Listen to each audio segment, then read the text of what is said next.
Hello and welcome. Today I would like to show you guys how to apply thermal paste. I will show you guys a few different methods here on both the AMD and the Intel, and link you guys to the Arctic Silver website so you guys can check out exactly what they tell you to do. Good contact between the heatsink and the CPU is crucial in getting good temperatures. The thermal paste can make or break you here. If you apply way too much or way too little and your surfaces are unflat, it can have detrimental effects on temperature.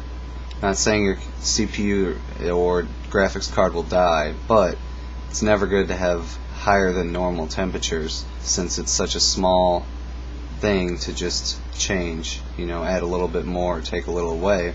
So looking at these heat sinks here, you can see this one here has a much better contact on it, given it is a little too much. This here, as you can see, there's a lot of area there that it missed. This here is actually Arctic Silver, and this is stock paste. It's applied by Intel. So the amount that you use, it does make a big deal, and I just want to show you guys that.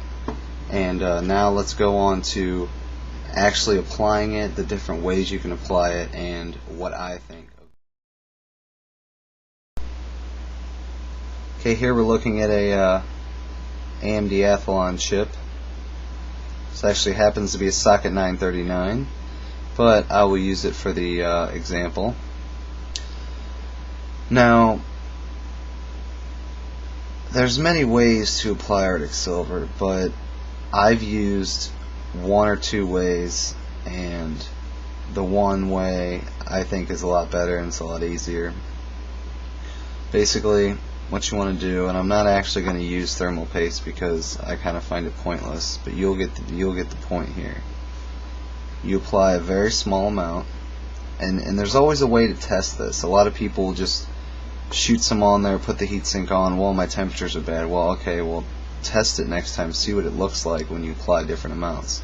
Now, if you lap your heatsink or you lap your CPU, these results and these methods will be totally different because the surfaces will be a lot more flatter and have less pits and stuff like that than the OEM surfaces. So basically, put a little dab in the middle here, and this all depends a lot on your heatsink too. It is kind of like an art in a way, I guess you could say, applying thermal paste. So put a little bit in the middle, take your heatsink, put it on top. I'll use this as an example even though this is totally different. Your heatsink here, put it on there, and just kind of give it a little turn there, and it should be good. But if you want to check it, just be careful and lift it off, and then check what your pattern looks like. And I mean, if it's flowing over the sides, stuff like that, you might want to clean it up. And as long as you haven't started up, you can try to apply it, but usually if you put it down here and then you lift it back up, there'll be air pockets when you put it back down, so it's usually not advised to do that, but I have done it and I didn't really notice any significant jump in temperatures. And on the newer Phenoms and all those, I'm sure there's a line method, and I'll like I said, I'll put the link to Arctic Silver.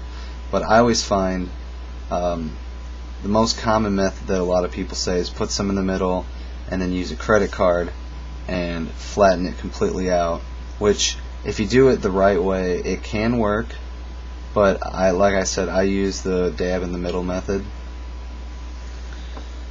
And then over here on our Intel CPU, it's pretty much the same deal.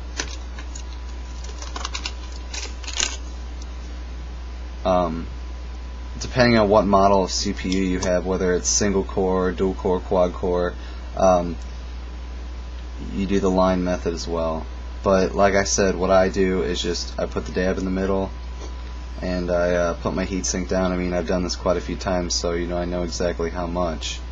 And mine is also lapped, so I use quite a bit less than what most people would probably use. And it's always nice to be testing. And so you'd want to apply your heatsink there, move it around, and bolt it down, see what temperatures are in BIOS, and if they're good, boot into Windows, do a load test, see what you're looking at, and go from there.